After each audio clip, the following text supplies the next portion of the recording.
Em termos de live action, um dos quais não podemos reclamar da adaptação é esse. Lançado em 2002, Scooby-Doo, o filme trouxe para as telonas a equipe icônica formada por Scooby, Salsicha, Fred, Daphne e Velma. E mostrou que mesmo sendo cartunesco, dá pra fazer funcionar. E se tem uma coisa que eu tô muito surpreso, gente, a respeito da produção e lançamento desse filme, é que no Rotten Tomatoes ele é considerado péssimo. Tipo, isso não entra na minha cabeça. Ele não teve uma boa recepção, nem do público, nem da crítica, sabe? Mas não entra na minha cabeça porque eu não conheço uma alma que não goste de Scooby-Doo, sabe? Se já assistiu alguma vez. Eu não sei se isso é uma particularidade do Brasil. Acho que nem As Branquelas, por exemplo, também é considerado horrível lá fora. E aqui no Brasil a gente ama. Scooby-Doo, eu acho que o Brasil ama. Será que é esse lance do Brasil? Talvez lá fora não seja tão bem visto. Porque eu realmente não conheço ninguém que não goste. Eu próprio sempre tive uma nostalgia maravilhosa com o filme. E revisitando, é claro que eu me dei conta que o CGI foi meio precário.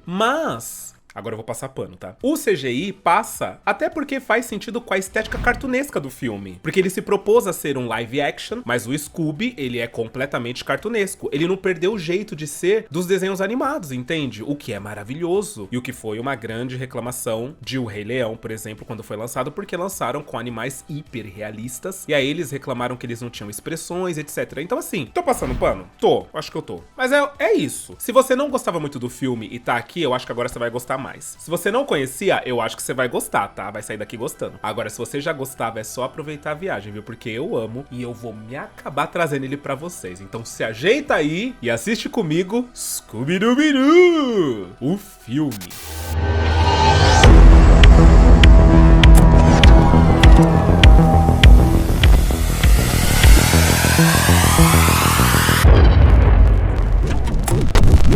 Gente, o roteirista desse filme é ninguém mais, ninguém menos do que James Gunn. E eu acho que vocês conhecem ele, porque ele foi diretor e roteirista de Guardiões da Galáxia. Tanto o 1, 2 e o 3. E assim, o cara é fantástico. Ele, em quesito criação de personagem, pra você se identificar, gostar, etc., o cara é demais. Inclusive, eu amo Guardiões da Galáxia e fico pensando, mano, será que eu começo a trazer Marvel? O que vocês acham? Começa a trazer Marvel pro canal? A minha visão desses filmes da Marvel? Tem vários que eu amo. Guardiões da Galáxia 1. Eu gosto de Homem de Ferro. Os Vingadores, claro que eu amo os Vingadores. Não sei, talvez, hein, vem aí. Mas o fato é que ele é o roteirista de Scooby-Doo e por isso até que eu acho que o filme tem uma alma, sabe? O filme tem uma vontade de ser realmente um filme do Scooby-Doo e tal. Ele quebra um pouco o que acontece nos desenhos, porque nos desenhos é sempre um sujeito humano mascarado. E aqui a gente vai ver que o vilão, no final das contas, é um sujeito, né, humano, mas tem uma pegada realmente mística, realmente mágica, realmente lúdica, né? Então tem essa quebra do material original, que é o desenho animado. Ainda assim, eu acho que o filme é muito divertido. Legal! Desde os anos 90 fazem-se roteiros para o Scooby-Doo, se eu não me engano, Mike Myers.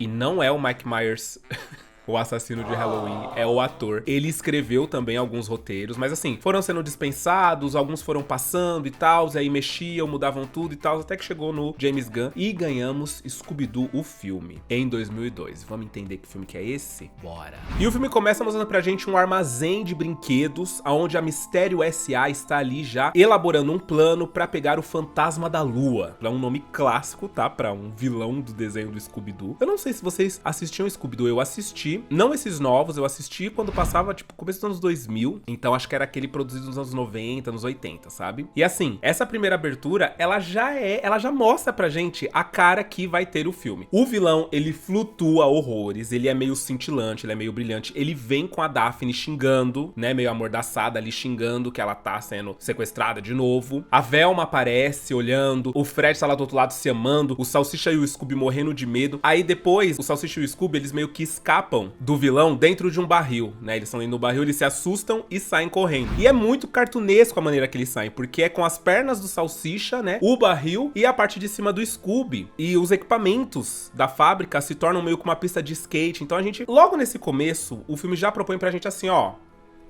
libera a suspensão de descrença, vai embora, aceita, é um filme do Scooby-Doo, é um filme lúdico, é uma aventura, vamos abraçar tudo que estiver acontecendo. No final das contas, o vilão é o faxineiro do lugar. O Fantasma da Lua é, na verdade, O grande Smithers! E quando eles puxam a máscara, é muito incrível, porque o cara parece que ele saiu do desenho animado. Tipo, eu consigo ver ele em versão de desenho animado, com a galera puxando a máscara dele. Aí eles explicam que ele voava com balões de hélio, se eu não me engano, né, que inflavam e aí fazia com que ele fosse capaz de voar, porque a Velma é sempre assim, né? Sempre tem questões, na maioria das vezes, místicas, mágicas, questões que, assim, desafiam a lógica, desafiam a física. E a Velma sempre é a sabidona que chega no final e explica como tudo foi feito. E aqui não é diferente.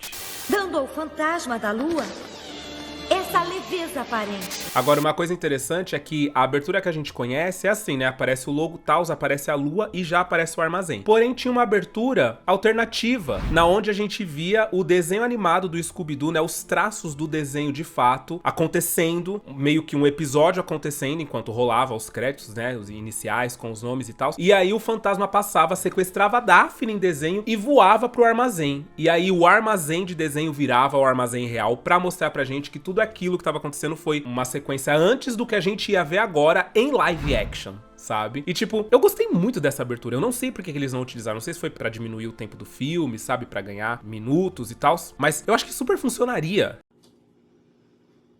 Só que aí depois que eles resolvem o mistério, chega um monte de gente, chega a Pamela Anderson do nada. E assim, o filme, ele ia ter um tom adulto, tá? Eu vou comentar isso mais pra frente. Mas não é por um acaso que ela aparece toda gostosona pra agradecer a equipe. E aí o que acontece? O Fred toma todos os louros de tudo que aconteceu pra ele. Então, ele começa a explicar como que foi executado o plano e fica parecendo que ele fez tudo. E aí existe um descontentamento da Velma quanto a isso, sabe? A Velma não gosta do fato dele não dar os créditos dela no final das contas. Além de que a Daphne reclama que ela não quer mais ser a mocinha em perigo, que ela quer ser uma pessoa mais ativa, sabe? Que ela não quer, toda vez, ela é sequestrada, é levada pelo monstro e tal. E aí, tipo, meio que o Fred não concorda, ele não concorda muito com a Velma, não concorda muito com a Daphne. O grupo acaba se separando.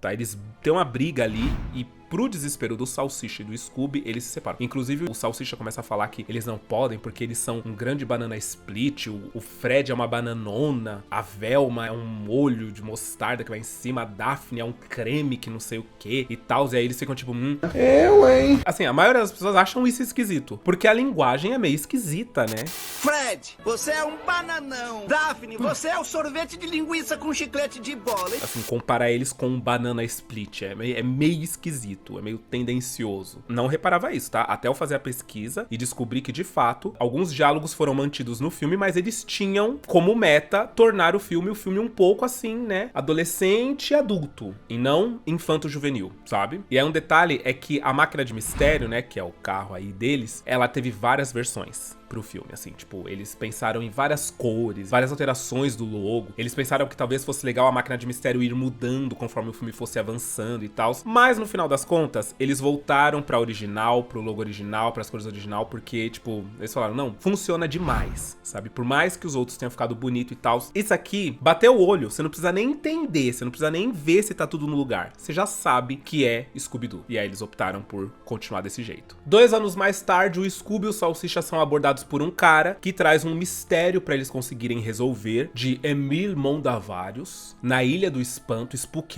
Island. E eles não querem, né? Porque eles falam bem assim, a gente não entra em lugar nenhum que tem nome com espanto, susto. Eles têm uma lista assim de nomes, porque eles são muito medrosos, né? E isso era muito engraçado. A gente nem chega perto de lugares com espanto, assombro, maldito ou susto no nome. A Daphne, a Velma, o Fred, eles iam pra cima, mas o Scooby e o Salsicha, eles só estavam pela comida. E é isso que o cara fala, olha, se vocês resolverem, vocês vão poder comer toda a comida que vocês quiserem. E aí o Scooby fica, comida, salsicha. Atriz.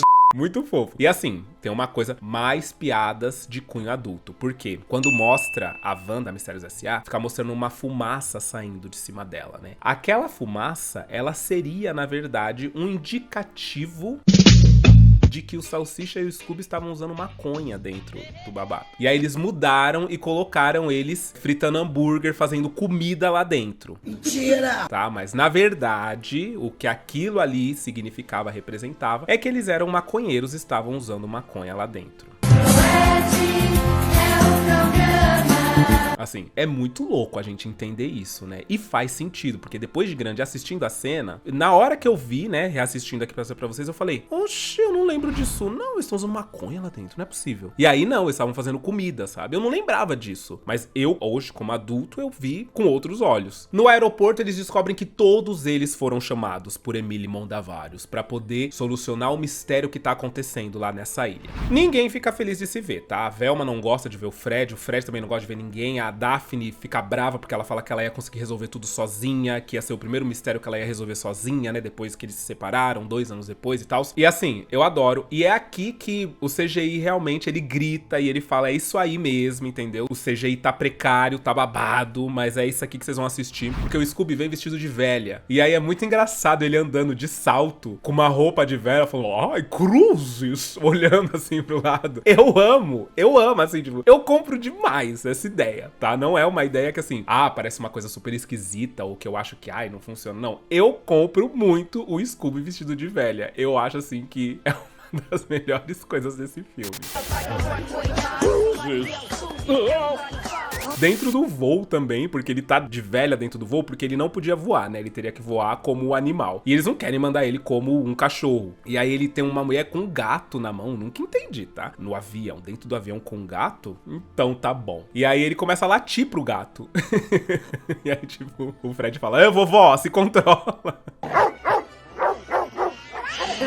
Vovó! Tem gente que eu vou te falar, meu. Que isso, velha? Tá latindo pro gato, que é isso? É muito louco. Na ilha, eles conhecem o Emily Mondavarius, que é simplesmente o Mr. Bean, tá? E eu sei que muitos de vocês vão colocar aí nos comentários, meu Deus, é o Mr. Bean. E aí ele é recepcionado, o pessoal é recepcionado por ele, e ele explica que parece que os jovens estão sendo amaldiçoados, que eles chegam de um jeito todo alegre, todo festivo, e estão saindo da ilha de um jeito todo esquisito, todo robô. Aí tem uma menina, é muito engraçado, porque tem uma menina que o cara chega e fala, sou eu, não lembra de mim e tal. A menina pega o cara e arremessa o cara longe, tipo, do nada. Do absolutamente nada. Eu achei. É um ícone, né, gente? Essas cenas eu amo. Porque, assim, desafia completamente as leis da física. O jeito que ela pega ele, e o jeito que ela tira ele, e o jeito que ele cai. Maravilhoso.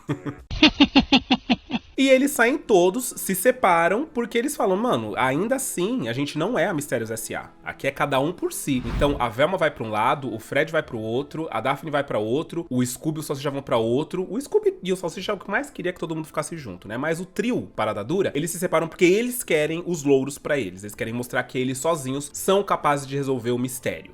Tá bom. E, gente, uma coisa muito interessante é que parte do elenco de Scooby-Doo participou de filmes slasher, digamos assim. Porque o Fred Prinze Jr., por exemplo, que faz o Fred, e a Sarah Michelle Gellar, que faz a Daphne, eles participaram de Eu Sei O Que Vocês Fizeram no Verão Passado. Além de que o Matthew Lillard, que faz o Salsicha, participou da saga Pânico, na verdade do primeiro filme, né? Ele é um dos vilões, ele é um dos assassinos do primeiro filme. E a Sarah Michelle Gellar também participa de Pânico 2, onde ela é assassinada e é uma das cenas mais legais de assassinato, assim, da franquia Pânico. É uma das mais icônicas pra mim, que ela é assassinada dentro lá da Alpha Delta, não sei o que é, né, enfim, a casa lá da universidade e tal. E aí, eu sei que a Linda, que é quem faz a Velma, eu lembro quando eu fiz esse post no Instagram, muita gente falou, Bessa, você esqueceu de falar da Velma, ela fez não sei que filme. Gente, eu pesquisei aqui, eu vi que ela fez Invocação do Mal, mas eu não encontrei nenhum filme de terror de slasher que ela tenha feito, tá? Então, caso ela tenha feito, bota aí nos comentários pra eu lembrar, porque, pelo menos na minha pesquisa, ela é a única que já participou de filmes de terror. De filme de slasher, não. De assassino e slasher, não. E enquanto eles estão separados, a gente vê um momentinho em que tem uma galera que tá fazendo, tipo, um ritual, assim, né? Porque, né, é a Ilha do Espanto e tal. E estão tentando enganar a Velma, porque ela tá ali no meio parada, tipo, não se convencendo de nada do que ela tá vendo, né? E aí tem uma hora que o cara faz uma labareda, assim, de fogo no meio do lugar, e aparece o rosto do demônio, assim, fazendo tal. Aí ele fala, você está com medo? Fala pra ela, e ela fala, não, assim, até estaria. Se não fosse aquele projetor, aquele projetor holográfico que tá projetando essa imagem aí no meio do fogo, tipo... Assustariam, se não fosse pelos projetores holográficos. Ela é muito... Eu gosto dela, porque ela é muito sabidona, então, tipo, aí ele olha pra cara dela e fala, né? Vagabundo! O fato é que no final das contas, todos eles acabam sendo levados pro mesmo lugar, que é o castelo principal, que é uma atração que tá desativada, né? Então eles já imaginam que coisas estão acontecendo lá em cima e que estão tentando encobrir, estão tentando esconder. E dentro desse lugar é a primeira vez, depois de 2 anos, que eles juntos, né, acabam tendo que traçar um plano, porque vai ser mais fácil a gente se separar e tentar ver o que a gente encontra aqui no meio. A Daphne acaba encontrando um artefato chamado Daemon Ritus, que é tipo um triângulo assim, né, um negócio piramidal, que é muito legal a cena, porque ela pega e aí a pirâmide que o negócio tá começa a fechar e ela corre pra sair, e aí essa sequência toda é muito Scooby-Doo.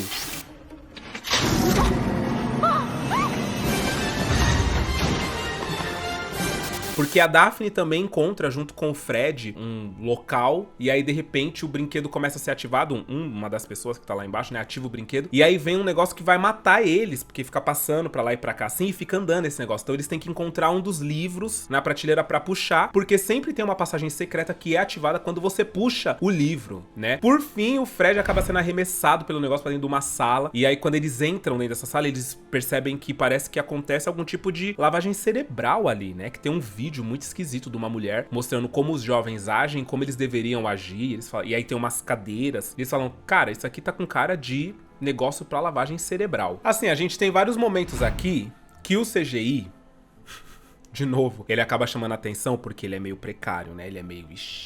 Nossa, não tá bem iluminado. Mas como eu já falei lá desde o começo do vídeo, como eles não se pouparam em ser um filme completamente cartunesco, até as roupas, né, dos personagens são cartunescas, né? Eles não fizeram uma versão realista da roupa da Daphne, da Velma, não. Eles usam a mesma roupa o tempo todo. Então passa, porque é como se o Scooby fosse realmente um desenho animado no mundo real, entende? Mas o cenário em si, esse cenário do castelo é muito legal. É muito bom. E uma coisa interessante do making of é que todos os cenários foram realmente construídos nos estúdios lá da Warner ou da Universal, se eu não me engano. Então foi tudo construído do zero. Essas atrações aí dentro foi tudo construído do zero. E é muito legal isso, né? Porque hoje em dia, imagina, teria parcialmente o estúdio construído e muito fundo verde, fundo azul e tal, pra ser colocado na pós-produção, né? Só que nessa época não, eles construíam mesmo o cenário todo. E eu acho incrível. No final, quando eles se reúnem, eles entendem mais ou menos o que tá acontecendo, a Daphne mostra o artefato pra eles falam da sala de lavagem cerebral, e ali acontece um momento Scooby-Doo visualmente, porque eles param na pose do Scooby-Doo, sabe? Tipo, a Velma, o Salsicha, a Daphne, o Fred ali parado com o Scooby e tal, e eles fogem do pessoal, conseguem sair de lá de dentro do lugar. E é cartunesco? É cartunesco, porque assim como no desenho animado aqui, quando o pessoal tá vindo pra cima deles, eles meio que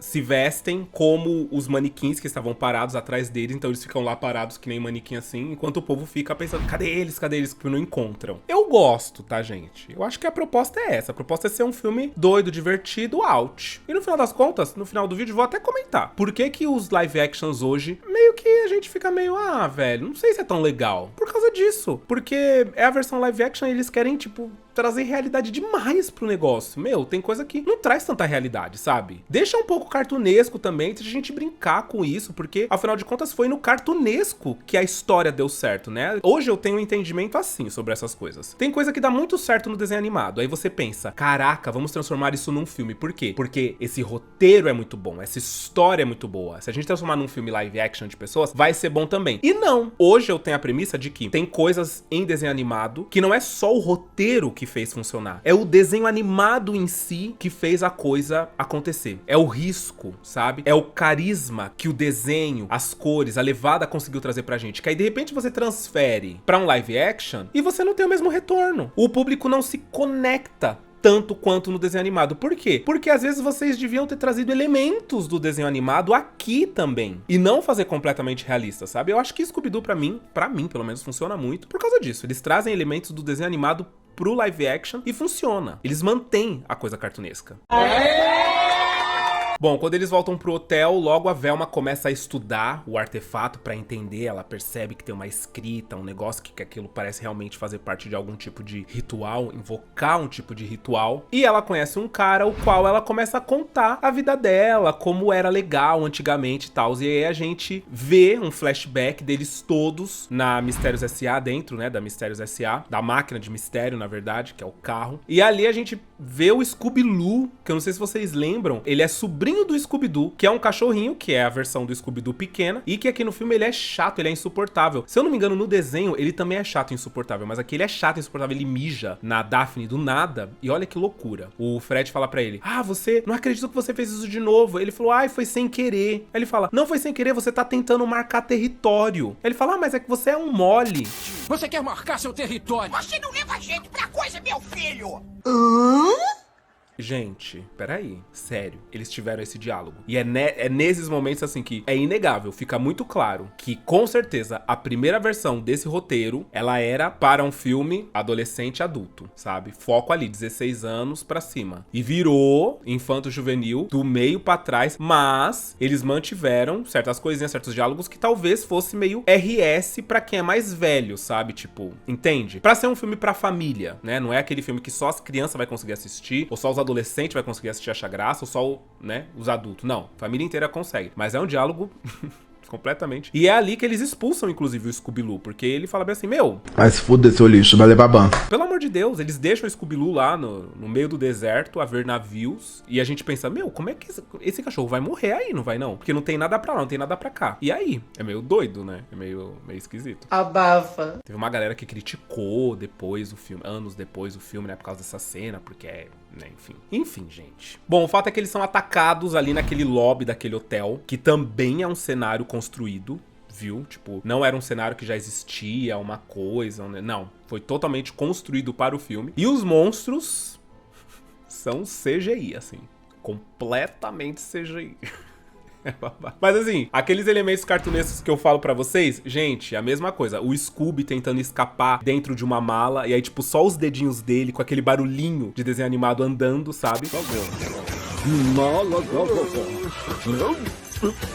Quando o monstro puxa a mala e ele corre, na hora que ele sai, fica só a fumaça com o formato dele, que é clássico de desenho animado. Então, assim, são esses elementos que eu volto a dizer, traz essa coisa gostosa do filme que faz a gente, solta, só vamos se divertir, só vamos assistir Scooby-Doo filme, sabe? Uma curiosidade, né? O Salsicha, ele tem um interesse amoroso nesse filme, né? Que é essa Mary Jane, interpretada pela Isla Fisher, que eu acho que talvez vocês conheçam de Delírios de Beck Bloom, que é um filme super... Eu gosto dele, tá, gente? Só que eu não assisto faz muitos anos, então, tipo, como quando eu assisti eu era muito novinho, pode ser que esse filme seja ruim, não consigo me lembrar dele. Eu gostava, mas pode ser que ele seja ruim. O fato é que quando a equipe contratou ela pra fazer, né, gostamos dela, passou no teste, vai fazer o interesse amoroso do Salsicha. Eles colocaram uma lace nela, ela teve que usar peruca, porque ela é ruiva, né, a atriz real. Mas a produção queria que a única ruiva do filme fosse a Daphne. Então, pra não ter embate ali, fizeram com que ela fosse loira. Então ela tá de lace o filme todo, né? Vai ser bonita. Bom, o Fred, a Velma e o Emile são sequestrados nessa noite, tá? Dá babado pros três. E aí no dia seguinte tá rolando meio que uma festa. O Scooby, o Salsicha e a Daphne saem por essa festa tentando encontrar a galera pra ver se eles conseguem achar o Fred e a Velma. O Salsicha e o Scooby encontram o Fred. E o Fred, ele tá estranhíssimo, né? Porque na verdade ele tá possuído pelos monstros e logo eles percebem. Porém, a Daphne, ela é sequestrada pelos Arcos, que é um dos vilões do filme, que é tipo um lutador do Mucha, sabe? Mascarado. É um lutador mascarado. O Scooby e o Salsicha fogem com a Mary Jane e roubam tipo uns mini bugs, sabe? Aí tem uma cena muito legal porque eles saem, os caras estão atrás deles, né? Eles se fecham num lugar, depois eles quebram a madeira e saem com o mini bug andando. E aí o Scooby percebe que a Mary Jane também não é a Mary Jane, que na verdade ela é um monstro também, porque ela bate a cara dela e a cara dela fica toda coisada e ele arruma assim como se fosse uma máscara, sabe? A cara dela. E tipo, eu achava essa cena terrível. Eu achava completamente assustadora, tensa mesmo. E aí o Scooby começa a tentar alertar o Salsicha. E, mano, é o Scooby-Doo, tá? Só sempre reforçando, né, a coisa do cartunesco. Mano, é o Scooby dirigindo um mini bug. Com patas de cachorro dirigindo um mini bug, gente, não dá.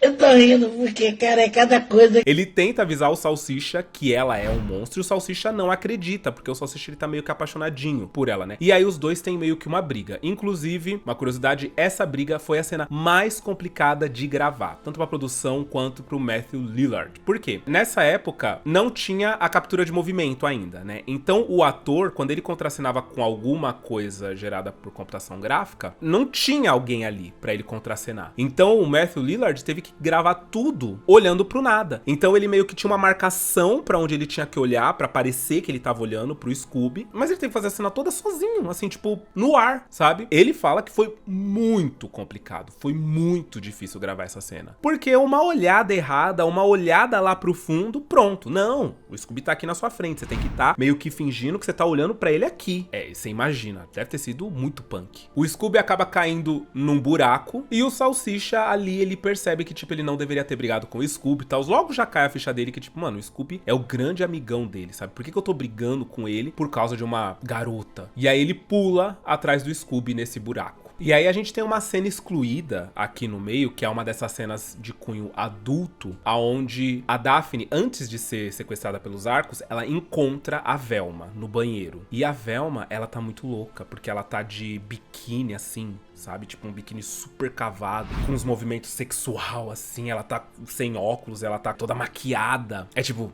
esquisitíssima a cena, sabe? E você percebe que tem um cunho adolescente adulto nessa cena, sabe? Mas ela foi tirada no corte final, assim, várias piadinhas ficaram, mas várias cenas foram tiradas no corte final, porque realmente aí não dá. Não dá pra gente ter um vislumbre desse da Velma, sabe? Não dá, não dá. O filme é pra família. Bom, lá embaixo o Salsicha se depara com um caldeirão cheio de protoplasmas, que é tipo a alma dos turistas e de todo mundo que foi transformado em monstro, né? Então, tipo, tira-se essa alma, esse protoplasma da pessoa e o monstro entra dentro do corpo da pessoa. É assim que acontece. E aí, naquele meio, ele consegue encontrar os amigos dele. E aí ele vai libertando. Ele liberta primeiro a Velma, né? E quando a Velma encontra o corpo dela e entra, o monstro sai. E aí quando ele sai na luz do dia, ele explode. Ali a Velma cata. Ah, eles não podem com a luz do dia, tá? Então... pra matar, tem que ter luz do dia. Depois disso, ele encontra o Fred e a Daphne e liberta os dois também. Antes disso, ele encontra um turista, e ele fala assim, ai, por favor, me ajuda, não sei o que. Ele fala, não, desculpa, eu tô procurando meus amigos antes, tipo... Eu dei risada porque, meu, era só você soltar o cara que ele ia se encontrar, né? Mas não, só um segundo, eu tô achando meus amigos primeiro, depois eu ajudo vocês. Tipo, mano... Mas... é porque também, pela lógica, tá? Se ele liberta todo mundo, o filme acaba. E aí vocês vão entender no final que se ele resolvesse libertar todo mundo, o filme acabava ali. Então, né, não daria pra ser assim. Porém, o protoplasma do Fred e da Daphne, eles erram de corpo. Eles trocam de corpo. E aí, num primeiro momento, eles ficam falando, tipo, o Fred fala com a voz da Daphne e a Daphne fala com a voz do Fred. Ele já tinha isso em mente?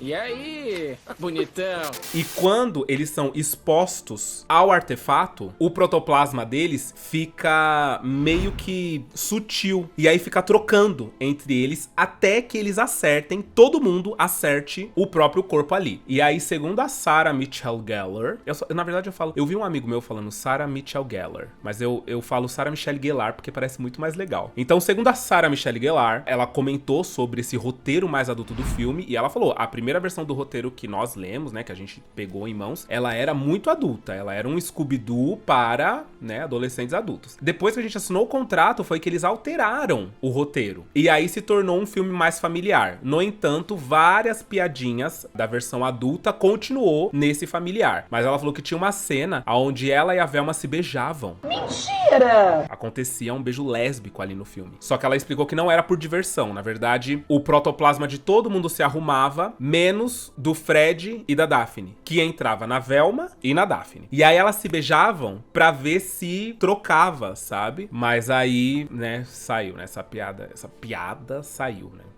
Só, não vai Não vai rolar, não. Mano, eu fico imaginando agora, que filme que era pra ser Scooby-Doo, sabe? Tipo, deveria haver um arquivo na internet que mostrasse o roteiro original dos filmes. O primeiro filme. Como que ia ser? Eu ia ler, porque ia trazer pra vocês com certeza. Gente, o filme do Scooby-Doo ia ser desse jeito aqui. Que loucura. O Scooby, um pouco antes disso, chegou a ser sequestrado, tá? Ele foi levado pelos vilões. E depois que eles conseguem voltar pros corpos, né? Que os protoplasmas entram nos corpos certos, eles encontram um cara que faz uns ritual de voodoo na beira da praia e ele explica que se eles conseguirem com o Damon Ritus absorver uma alma pura, os monstros vão governar na Terra por 10 mil anos, tá? Vai ser impossível tirar os monstros do corpo que eles já estão e eles vão conseguir possuir outros corpos, eles vão governar por 10 mil anos no mínimo. E essa alma pura é de quem? Adivinha? Do Scooby, que tá lá com o Emílio Mondavarius. E aí a gente descobre que o grande vilão que tá fazendo tudo isso é o Emílio Mondavarius. Ele é o grande vilão da vez. Bom, o Salsicha convence todos eles de finalmente se unirem e se tornarem de novo a Mistérios S.A. pra poder salvar o Scooby, salvar todos os turistas e tal. Eles desenvolvem um plano, começam a colocar o plano em prática, mas não dá certo por um descuido do Salsicha, que não prende direito um negócio. Aí a Velma e o Fred pula, o Salsicha sobe, quebra um bagulho, arrebenta, a Daphne cai, enfim. Dá tudo errado o que eles pretendiam fazer ali, né? Por fim, o Emílio Mondavarius consegue dar início a esse ritual, consegue tirar o protoplasma do Scooby, coloca o artefato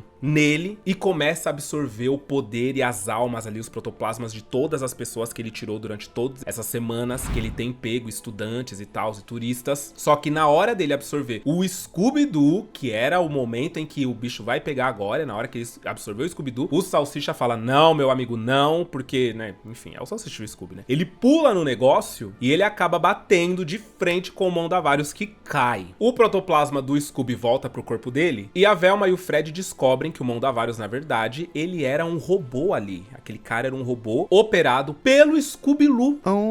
Ou seja, o grande vilão do filme é o Scooby-Doo, que foi abandonado lá naquela cena lá, flashback, que a gente viu a Velma falando sobre como que era e tal, no dia que eles abandonaram o Scooby-Doo. E ele tá ali por vingança, ele quer se vingar da Mistérios S.A. e consequentemente do mundo, porque ele é, né, um cachorro insuportável. E de qualquer forma, como ele conseguiu absorver alguns protoplasmas, ele começa a se transformar num monstrão grandão. A Daphne, nesse meio tempo, sobe pra ela tentar abrir meio que um buraco, assim, meio que uma clarabóia, pra poder entrar luz do sol lá dentro, porque vai ser através da luz do sol que eles vão conseguir destruir os monstros, porque você lembra, né, os monstros não podem com a luz do sol. Ela luta com os arcos lá em cima, né, com o vilão. Inclusive, uma curiosidade é que a Sarah Michelle Gellar, ela teve aulas de artes marciais real, com um professor real, e tipo, durante as gravações dá pra ver que ela foi levada à exaustão durante a gravação dessas cenas, porque ela conseguia fazer o movimento e tal, mas aí o mestre de artes marciais assistia, falava bem assim, não sei se ficou bom, não é melhor gravar de novo. E ela olhava, ela falava bem assim, mas ficou incrível, ficou maravilhoso. Mas aí, tipo, vamos gravar mais uma vez, porque ele tá achando que não, que os movimentos não estão limpos o suficiente, sabe? Então, tipo, foi punk pra ela gravar essas cenas de artes marciais também. E enquanto ela tá lutando lá em cima, lá embaixo, a Velma e o Fred estão lutando também. A Velma é pega, o Fred consegue libertar ela, porque como existe uma rixa, né, entre a Velma e o Fred, então o filme meio que tenta consertar isso. O Scooby é pego pela Mary Jane, que é possuída por um monstro, e aí, tipo, tem mais uma piada adulta aqui no meio, porque quando ela solta o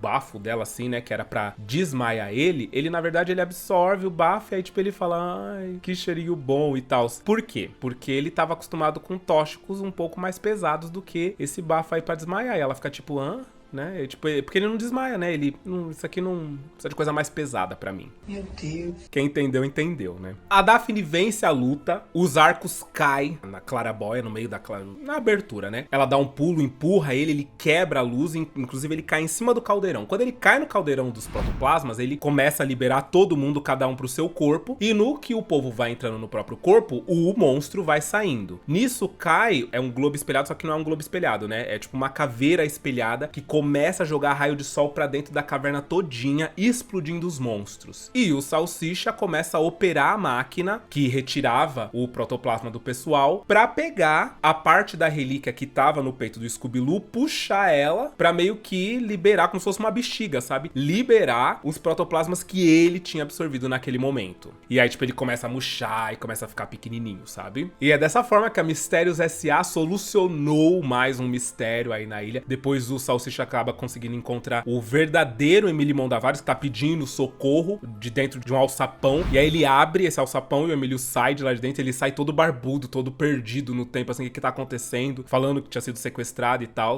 É muito legal. E o Fred Prinze Jr. e a Michelle Gellar, Sarah Michelle Gellar, se beijam, né, como Daphne e Fred. E, na verdade, assim, não sei se vocês sabem, mas eles são casados, tá? Eles se casaram durante a produção de Scooby-Doo e eles são casados até hoje. Olha que gracinha. Ai, eu acho os dois muito fofos, sabe? Eu faço votos que não seja só de aparência que eles são felizes, sabe? Que eles sejam felizes de verdade. Ai, muito fofo isso, né? E quando a equipe televisiva chega pra poder entrevistar a Mistérios S.A. de novo, o Fred toma a frente pra poder falar, como de costume, né? Mas aí ele se dá conta que, não, pera aí, só um segundo, que eu acho que tem alguém melhor pra explicar como tudo foi que aconteceu. E aí ele fala pra Velma explicar. E aí a Velma fica toda feliz, porque, ai, nossa, que bom, né? Ele mudou finalmente. E aí ela fala como que foi o plano dela, como que foi executado e tudo e tal. O Scooby-Doo e os seus capangas vão presos e termina com a Mistérios S.A. fazendo o grito de guerra deles, unindo as mãos e, uou, vamos lá, é Mistérios S.A. na veia. E dessa forma termina Scooby-Doo, o filme. E aí eu vou falar pra vocês, gente, olha só. Minhas considerações, tá? As piadas adultas esquisitas, inclusive teve uma que eu não comentei, mas quando a primeira reação do Fred, quando ele entra no corpo da Daphne, é que ele vai meio que poder se ver pelado. Tipo, porque ele tá no corpo da Daphne. Então, tipo... Anos 2000, né, meus caros? Existia esse tipo de piada. E, assim, é só pra vocês entenderem que realmente o roteiro original, ele era tenso. Mas, de um modo geral, não tem como dizer que esse filme não é divertido, sabe? É um filme divertido de se assistir. Ele é colorido, ele é aventura, ele não tem nenhum momento em que ele caia. Sabe aquele momento em que os filmes normalmente tem, assim, que cai, fica lento, fica esquisito. E aí depois volta com tudo? Existe até um nome pra isso, né? Esse movimento de roteiro, que é o filme sobe, sobe, sobe, aí ele tem uma queda e aí ele volta com tudo. Esqueci como é que é. O Scooby-Doo não, ele se mantém assim, então eu não acho que ele também tem ápices, que a gente fica uou, mas não tem quedas, sabe? É um filme divertido, de mistério cartunesco, assim, é um desenho animado live action, sabe? Eu acho que é um dos mais bem-sucedidos live actions já feitos, ao lado de 101 Dálmatas também, de 1996, que eu amo, eu acho que é uma adaptação, nossa, incrível, da versão de 61, da Disney ainda, né, continuando da Disney. Eu gosto muito de Cinderela, eu acho Cinderela muito bom, apesar de ter, né, tem muita gente que acha lento, que acha... Eu realmente acho que a adaptação ficou muito interessante, ficou muito boa, eles mantiveram a alma de cada um dos personagens, sabe? Enfim, por aí vai. E você vê, são live actions que mantiveram muitos dos aspectos cartunescos, né? Aladdin manteve o gênio daquele jeito doido que o gênio é, sabe? Tipo, não tentaram trazer um realismo de alguma forma para o gênio, entende? Ou pra estética do Aladdin em si, sabe? A Pequena Sereia eu gosto, mas eu acho escuro, sabe? Eu acho o filme, assim, tem muitos momentos escuros pra mim. A minha lembrança é que o filme, ele é muito... Sabe? Eu sei que se passa debaixo do mar, e debaixo do mar tem essa ausência de luz, né? Mas, cara, assim, suspensão de descrença nesses momentos, assim. Faz um filme claro pra gente assistir, pra gente ver tudo, sabe? Mas gosto ainda assim. E tem um outro desenho também, que tem um live action, que é da Hanna-Barbera, que é os Flintstones. Não sei se vocês se lembram dos Flintstones. Eu também gosto muito, tá? Eu gosto dos Flintstones original e gosto da sequência, se não me engano é a sequência ou é o prequel, né? Porque, na verdade, mostra como foi que o Barney e a Vilma se conheceram, que é os Flintstones Viva Rock Vegas. Eu adoro. Então, assim, tem uns live actions que são bem sucedidos e, na maioria das vezes, são live actions que mantiveram aspectos cartoons dentro deles, sabe? É isso, mas e você? O que você achou de Scooby-Doo? Você gostou? Gostou da pedida de hoje? Eu espero que vocês tenham gostado muito do vídeo de hoje. Eu gostei muito de produzir, tá? Um beijo! Mua! E até o próximo vídeo.